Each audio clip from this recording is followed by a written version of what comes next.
Hey everybody, welcome back to my channel. So in today's video I'm going to be talking about Demi Lovato's interview on the Call Her Daddy podcast. So everything in this video is just straight off from the podcast because I just watched it and I feel like there's a lot to talk about in it, and things that she talked about were pretty deep and a lot of things that I didn't know about Demi, and I feel like I have a completely different, sorry I'm just fixing myself, I have like a completely different picture of her now and who she is as a person.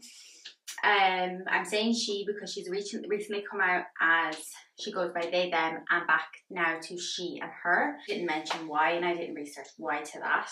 So I'm just talking about what she said in this interview. I haven't researched any deeper, although I know there's lots of other interviews and things she has talked about in the past that could be kind of relevant to this, but I thought I would just stick to what she said in the podcast, so we can all kind of get a better understanding of her.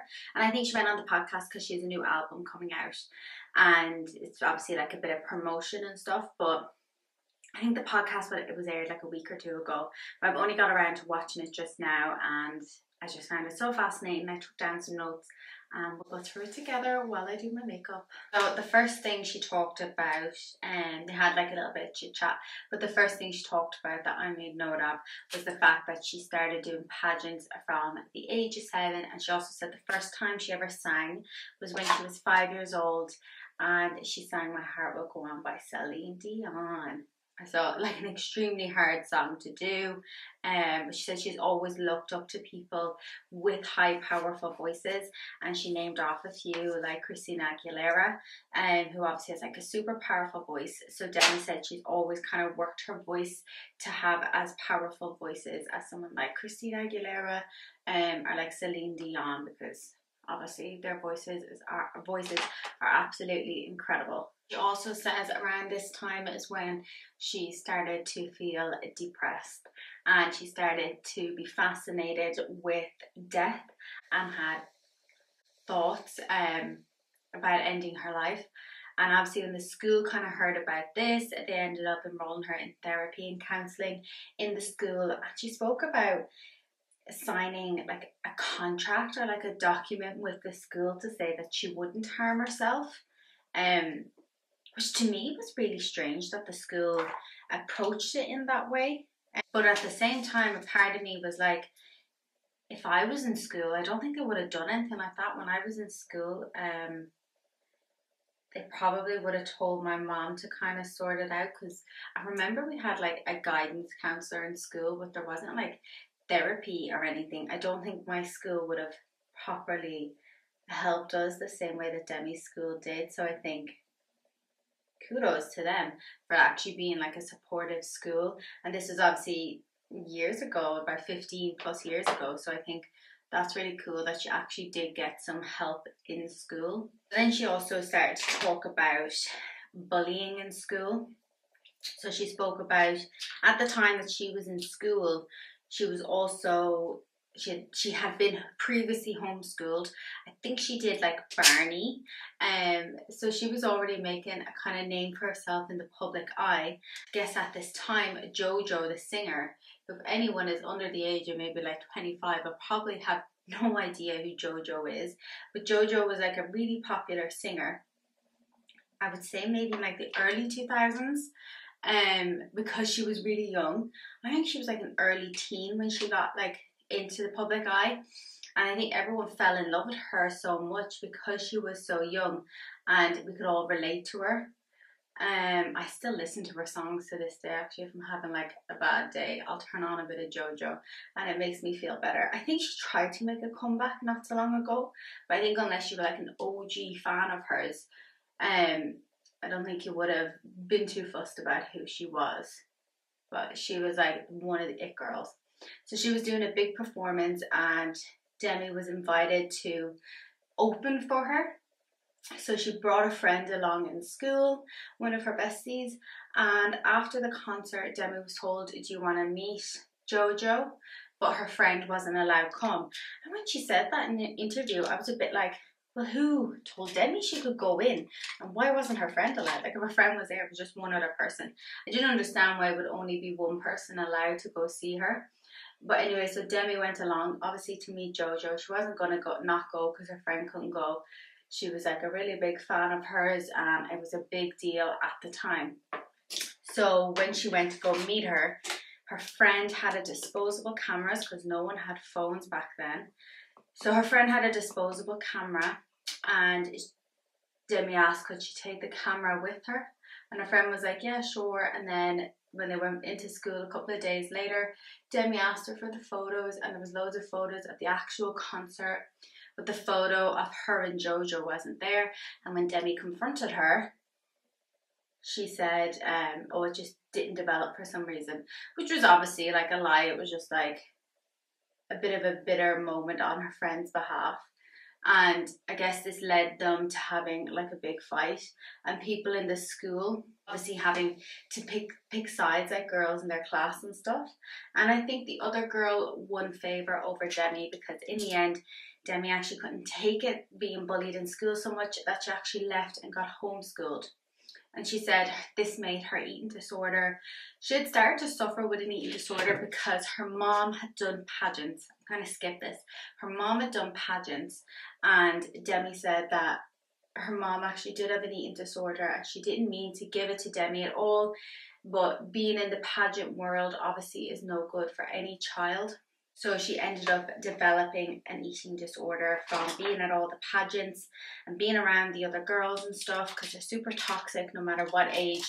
And if you don't win, and I think we can all probably like agree to this to a certain extent, that when you don't win at a popularity contest as a child, I mean, one of the first things most girls think, and I could relate to this, was if I didn't win, it was obviously because I was fat and I was bigger than the other girls that won. So the girls would like call her home phone when she left school and tell her to go end her life and tell her that she was fat. So it obviously really destroyed her self-esteem growing up, affected her tremendously. And when she talked about it, I feel like I could relate, because I've always kind of felt like that girl. And I know Demi has talked about this, but I think there was a couple of years there where she was trying to figure out life, and I never really thought about it before until I saw this interview. Demi spent her whole like adolescent life on telly and didn't have the room to grow because of Disney as the machine. So I feel like she deserves some slack for not even going off the rail, because then it's made me think about what has she really done. She didn't really do anything. She struggled a bit. She struggled with like her mental health and with like addiction. That wasn't really her fault. She just didn't get the support and the help she needed. And at the time she was on Disney, there was like Hannah Montana, Wizards of Waverly Place, the Jonas Brothers. High School Musical was massive, and it's actually funny, so I only watched all the 3 High School Musicals recently. But High School Musical was so massive, and all the kids, they were thrown into this role. Everyone wanted to be on Disney Channel, like kids that wanted to like act for a living, they all wanted to be on Disney Channel because it was the it place to be. But at the same time, it was the hardest place to be because it was in such demand. I didn't know this either. So I never watched Sunny with a Chance when she was on it. I think I might have just been kind of growing out of Disney a little by the time Sunny with a Chance came into picture. But she spoke about, she actually auditioned to be in the Jonas Brothers, to play the character of like the boy's best friend, best female friend. And she didn't get it. She was devastated. But the director or whatever said, oh, come back for another audition. We have something else that we think you'd be better for. And she actually nearly didn't go back because she didn't know she wanted to go back and be like let down again, and in case she didn't get the part. So she went back anyway, and it turned out obviously for the better because she got Sunny with a Chance and Camp Rock. I remember Camp Rock. I liked Camp Rock, but actually, I didn't like Sunny with a Chance. So a topic they talked about a lot in the interview, which is like a really good question and something I've always wanted to know. But especially when it comes to, I'll talk about that in a second. So the question Alex asked her was there a lot of pressure being on Disney as like a young teen?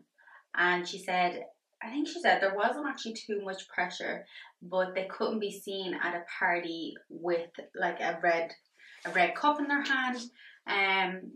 They were kind of role models without being told that they were role models. And I remember it like come down to like when Vanessa Hudgens' photo got leaked, like an intimate photo, and she had to apologize when Miley Cyrus was in a magazine cover, and she had to apologize for that. I feel like Disney never stood up for their cast, but now it's like different now when you see like young Disney stars, they're saying and doing things because the world is a lot different. And I feel like when I was like a child, it was just so much harder for the Disney stars to break free and be their own person because they were just so latched onto Disney. And I feel like now a lot of people that are on Disney now, they have a life outside of Disney. So Disney needs them a lot more than they need to be on Disney. And like I said earlier, she did also mention that it was never said out loud, but it was always like in the back of everyone's mind that they can be replaced because Disney was just such the hot spot to be. And I remember I always did wonder, like when people around Disney, like when I used to watch Hannah Montana, obviously her dad was really Ray Cyrus and whatever, but how did certain people get to Disney? Like how did they get the opportunity? I could just never understand. But it's years of auditions and years of going to like acting classes and camps and maybe doing like commercials and stuff beforehand. I mean, so sometimes you can think it might be like a bit envious to wish you kind of had that lifestyle, but at the same time, I don't think I would trade my childhood for their childhood working all the time. And she also talked about like in the space of 4 years, every year she did a movie, a tour, an album. She was just always on the go. If she had like a week off, she was flown to London to do promo. And she had like a weekend off, she would be flown somewhere else to go do like a photo shoot. And at the time she loved it because it was such a cool thing to be in these photo shoots. But she also spoke about a time that her mom and her were in a hotel, I think she said London, and she like just started crying to her mom, just saying like how tired she was, exhausted. And she must have been like a really young teen at this time. She said her and her mom like both, because they both felt the same, they were just so tired and exhausted at the same time. She also never mentioned anything about being separated from her parents, which I thought was really interesting, because when you see a lot of like Nickelodeon stars talk, they always talk about how separated they were from their parents. But what I noticed about the Disney moms is that not like Hilary Duff's mom was always there. So you always hear about the moms are always around as if they were like controlling to be around. But then when you hear about like the Nickelodeon kids, that their parents weren't around, they were practically thrown off set. And the stuff that happened to the Nickelodeon kids. So it's really interesting that, and I mean maybe something could have happened and she just hasn't talked about it, but from what I gathered, her mom seemed to always be around. Well, because her mom didn't work, she was a stay-at-home mom, so I presume when Demi started to get really big and had to travel, her mom went with her. Her dad did have a job, but he let it go so that he could become Demi's manager, which I always think is a hard one. I think it was actually her stepdad. Her dad passed away when she was really little, so her stepdad's been around her whole life, but she had some troubles with her own dad and stuff, but she always did kind of refer to him throughout the interview with my stepdad, so I think she still has a level of respect for her dad. Actually, I don't think her dad's passed away, I'm sorry. I feel like I'm going to have to double check that. But I know she's not in a lot of communication with him right now, because he was schizophrenic. And I guess she just briefly touched on the fact that she was paying the bills at home. She didn't dwell on it for too long, which I found surprising. It's kind of like she's come to terms with it, that she was the breadwinner at home for so long, because the dad was her manager, so she obviously was paying him. Her mom didn't work, she was a stay-at-home mom, so I think there was a whole level of stress as well. But when it comes to a lot of like Disney stars, it always seems, and even like the Nickelodeon kids, it just seems like they were always under so much pressure to provide for the family because they just got so big. And it even leads down to like the likes of Britney Spears, and I mean she started in Disney as well.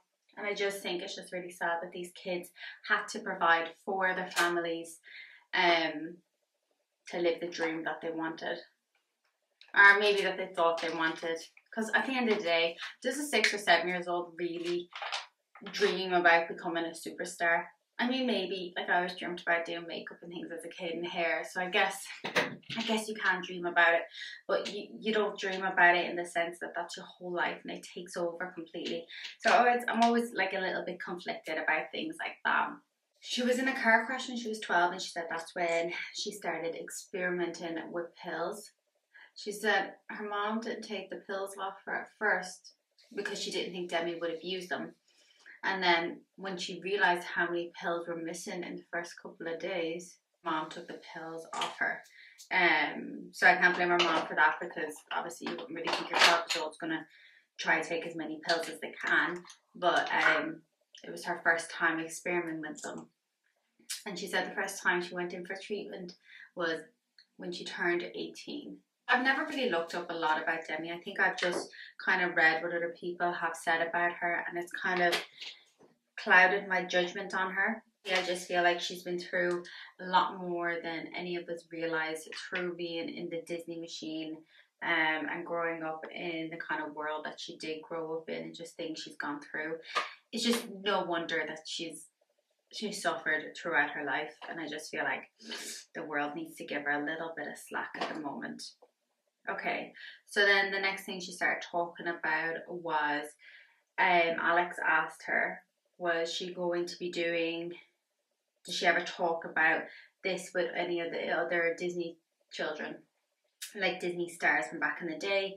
And she said actually she's in the middle of trying to do a project, and she would like to interview them all and get everyone to kind of talk about their experience at Disney, which I think the second Disney hear about this, she'll probably get some sort of letter or something, because they don't want them kind of talking about this from the past, even though it's like different now, and I think they can't be as strict with kids, and parents are like a lot more wise to what can go on behind the scenes.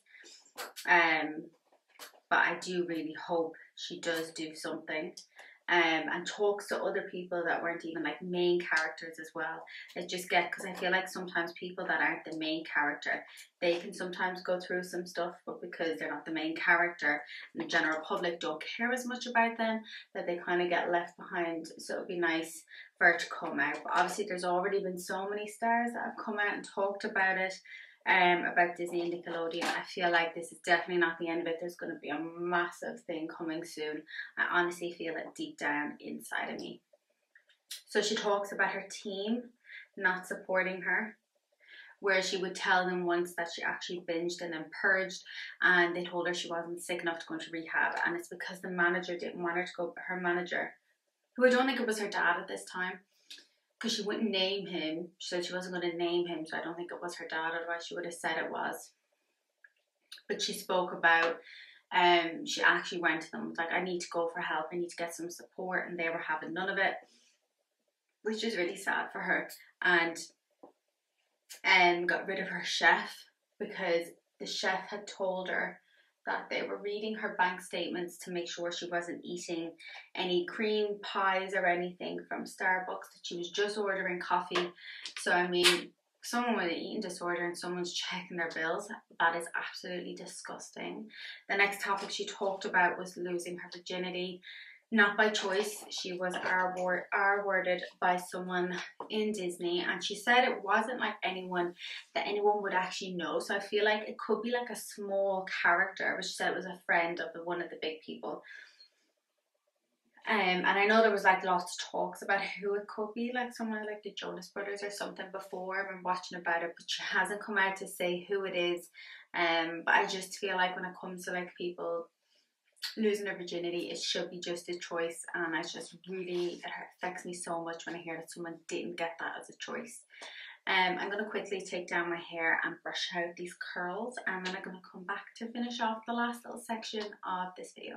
The song I have in my head. This is real, this is me, this is exactly where I'm supposed to be. I think that's Demi Lovato. I hope it is. So then the next section was actually the reason I watched the whole interview, because I saw a video on YouTube about the song 29 and what it represented. But anyway, so she talked about leaving treatment last December. She called it treatment. I don't know what she meant by treatment, if she meant like for, I presume for rehab, but I'm not 100% sure. But she said she left treatment.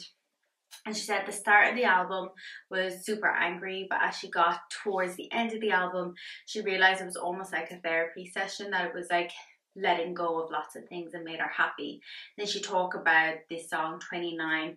She didn't say it, but the song is in reference to Wilmer Valdemora. She dated him when she was 17 and he was 19, and she kind of just talks about an older person taking advantage of a younger person, and now that she's his age, now that she's 29, she's nearly, I think she's 30 by the time that I've actually watched it, but she was 29 at the time of writing the song, and I think she was probably just reflecting on the fact that he was her age when he started dating her, and I think she just couldn't imagine dating someone that young. So she said she just wanted to make this song just to say it's not okay for an older guy to take advantage of a girl until she's of age. Well, to not take advantage of her, but you know. And I think it's just such a thing in our society for young girls. Oh my god, you got an older guy, that's so hot, that's so cool. An older guy likes you, when really it's predatory, you know what I mean? It's grooming, it's predatory. And I've already watched a documentary about their relationship, and it just seems disgusting that he did literally just groom her in front of everyone and no one said a single thing. But she goes on to say that she's now dating someone and it's going well, and she's going to be going on tour soon. And honestly, before I watched this interview, I probably wouldn't have said I would go see her, but I'm excited to listen to her new album, and I think I would go see her now. I think she's just been labelled someone different than she is in real life, and I think watching this interview has really opened me up to her, and that's what I really like about the Call Her Daddy podcast.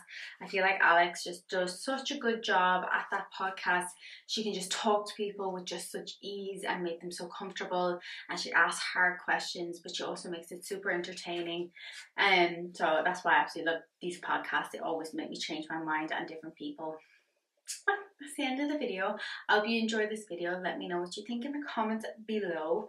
Sorry, my camera keeps zooming in. I lost a gem. My camera keeps zooming in really close to my face on my last couple of videos, so I'm trying to fix that. But yeah, thank you so much for watching. I hope to see you in the next video. Thank you.